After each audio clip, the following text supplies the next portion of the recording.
In my shop, there's a drawer full of old chisels.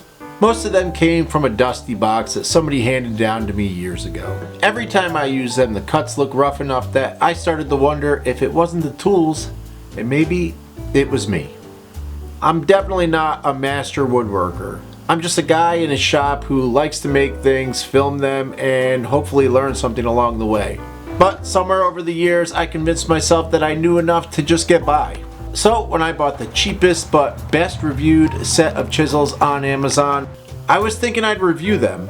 Then I realized I don't actually know how to use a chisel. Well, not properly. You know, like the people who actually know what they're doing when they use one. So today I'm going to do something a little different. First, I'm going in blind. No technique and no plan. And I'm going to try to cut a little inlay into the top of this table that I'm working on with these new chisels. Then after that, I'll step away and actually try to learn how these tools are supposed to be used and come back and try again. 2 cuts, same wood, same tools. And in the end, I'll know the truth. Was it the tools that were holding me back, or was it me?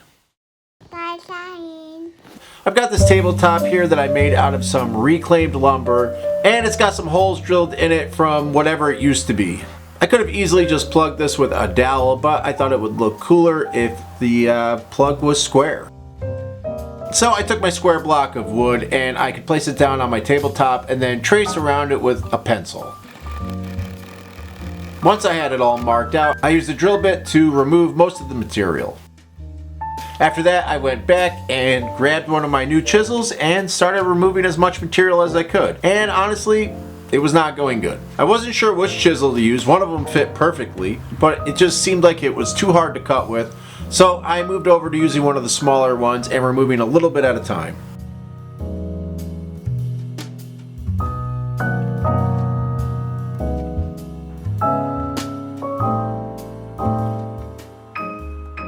I forgot to score my lines with a razor blade before I got started with the chiseling, which even I know at this point, and you'll see why that matters in a minute. But eventually I was able to add some glue and knock this block down into the spot I just carved out. I used my Japanese pole saw to trim it, and then I sanded everything flush.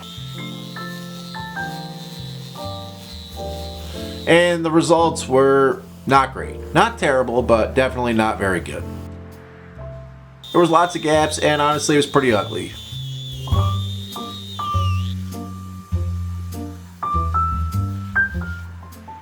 Alright, so I went on YouTube and searched for proper chisel techniques, and I came across this channel I'd never heard of. BENHAM, artist designer.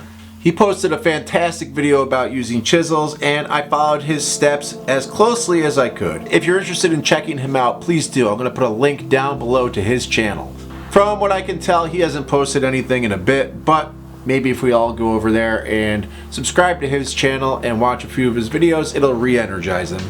I know firsthand how hard it is to get seen on this platform, so go ahead and go check him out, but please finish this video first and maybe hit that subscribe and like for me as well. Anyway, here's what I learned from BENHAM. First, put the piece that you're going to be inlaying into your tabletop into a clamp.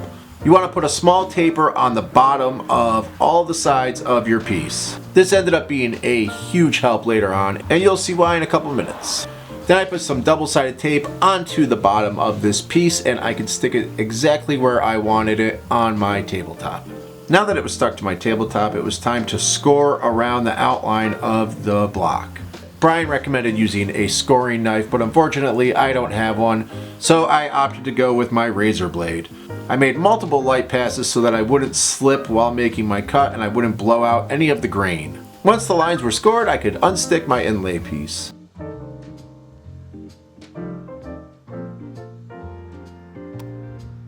Now it was time to start removing my material. For the first time in my life, because of the video by BENHAM, I was able to get this entire thing done with just a chisel. So I took my chisel and I set it right on those razor lines that I made and gave it one solid smack with a hammer so that I could set those in and they wouldn't disappear on me.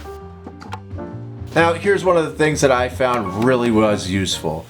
Brian recommended that you do not cut directly on the line. You come in 1/8 of an inch from your lines and you start removing material from there.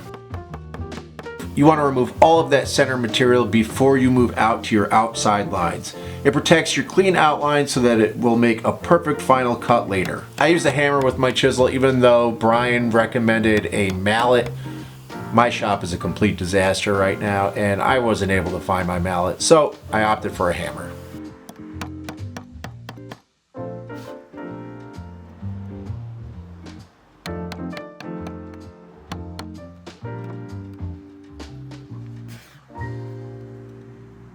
After I reached my final depth in the center, I went back to the lines I had set earlier, and it was super easy to remove these now that all my center material was gone. Then I just refined my corners a little bit and did a dry fit. Once I knew it was going to fit, I could apply some glue and knock it into place.